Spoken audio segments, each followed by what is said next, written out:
A big round of applause for our first storyteller, who is HamedFarmand. Give it up.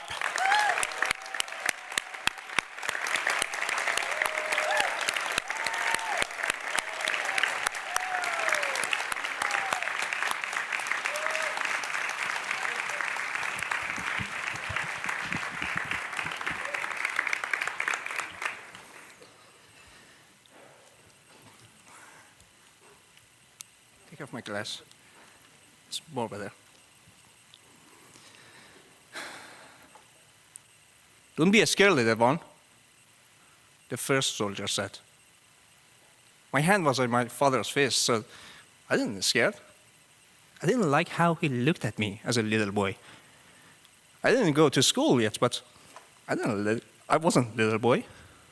I was looking at the second soldier, who was standing at the top of the stairs leading to the roof.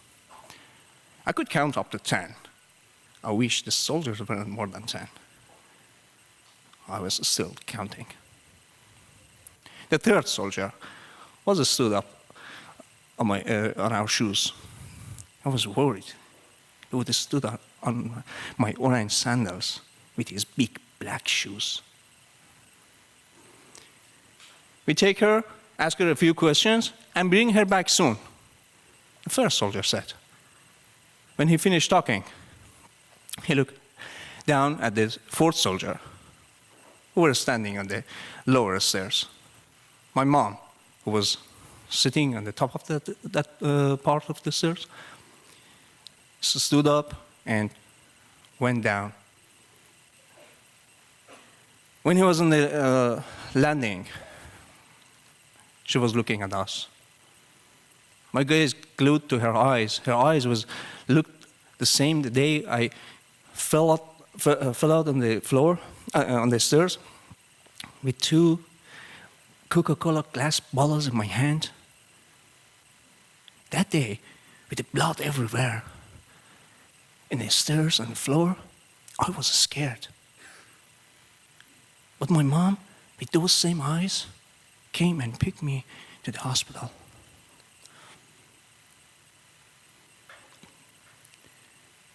The second soldier was still there when my hand fell down from Baba's. I was scared. I didn't believe the first soldier who said, "We will bring her back soon." He just made it up for me, I thought. "You all stay here," Baba said. I didn't listen to him. At least I want to see where the soldiers were going with my mama. I just quickly decided to find my shoes and go downstairs.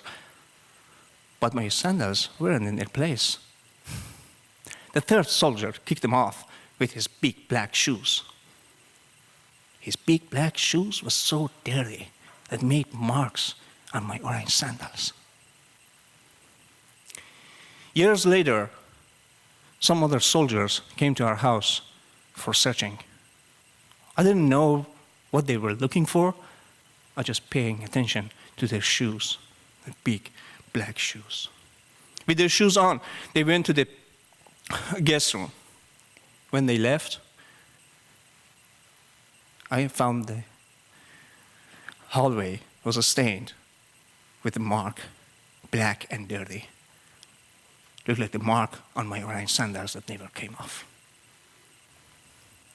My mom came back from prison after 5 years. Years after her return, we replaced our carpet. Actually, we redid everything in our home. However, at the specific time of the year, and at the beginning of the fall,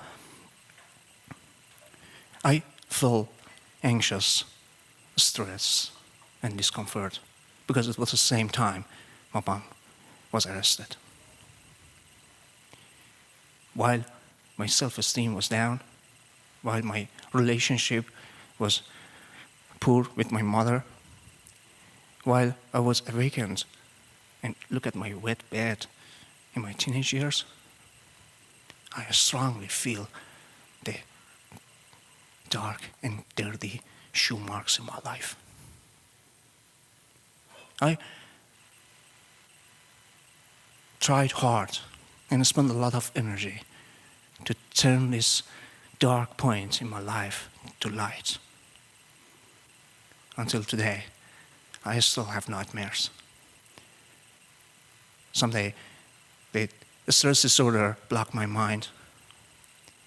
But nonetheless, I'm living my dream. I envision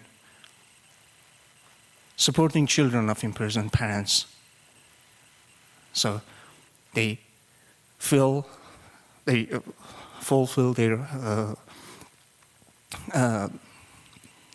highest level of development with no black and dirty shoe marks on their life.